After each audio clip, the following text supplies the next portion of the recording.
Libertarians and Republicans joined forces this year at the Tea Parties, town halls, and 9/12 rallies to protest big government interfering in our lives. But the parties differ on so many key issues. Can the alliance remain, or is now the time for a third party to emerge? Joining us now is Texas Congressman Ron Paul and his son Rand Paul. Rand is running for Senate in Kentucky next year. Rand, first to you. You are an unabashed, right down the line libertarian, yet you are running in the Republican primary for the United States Senate and leading, I might say, in the latest polls. Why the Republican Party? We're doing quite well, but I like to call myself a constitutional conservative, and I think that resonates in the Republican primary.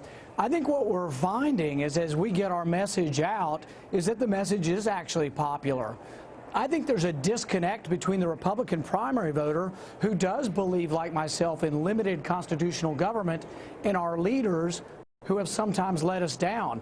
It's like the bank bailout. I say I've yet to meet a Republican primary voter who would have voted for it, and yet our leaders did vote for it. So I think there's a disconnect between leadership and the primary voter, but I think the primary voter and the platform in the Republican Party are very conservative, and I think as we get our message out and as we're rising in the polls, it shows that the message is popular in the Republican primary. Congressman Paul, we just witnessed a third-party candidate running for Congress in upstate New York.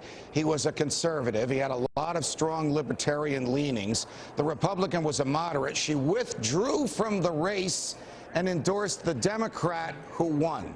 Yet this conservative/libertarian got 45% of the vote. Question, will this spawn, there's his picture, Doug Hoffman.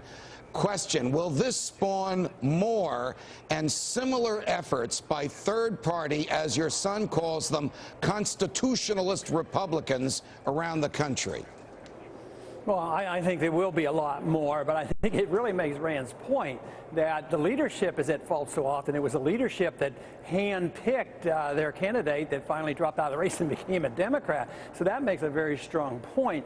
So hopefully they'll get their act together and get the strong candidates that believe in limited government and believe that what they say ought to be followed through with policy. That's where the real problem is. I just don't see in the near future a third party taking over, not because it's not wouldn't be advantageous, but mainly because the laws are so biased and the credibility in the media. It just doesn't happen. So the two major parties, which very often aren't a whole lot different, make it very difficult to compete. You can't get into debates and you can't participate. So I think the battle will be fought in the big in the two parties, and that means if you're for limited government, you have to pick and choose and decide which candidate you're going to support. Rand, your dad is one of the few people in all of government today who, when he says he's for limited government, truly means it. Are you running for the Republican nomination for the Senate in Kentucky on a similar platform, that your goal is to shrink the federal government back down to the confines that the Constitution put around it? Absolutely. I think if we operated under the enumerated powers of the Constitution, we'd have a balanced budget.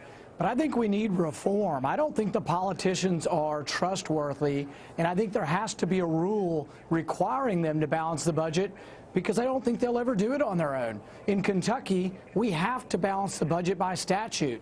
I think we need the same kind of rules in Washington.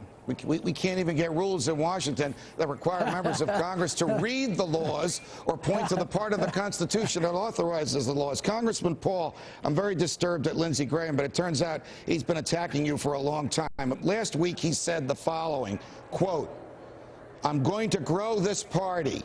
I'm not going to let it be hijacked by Ron Paul."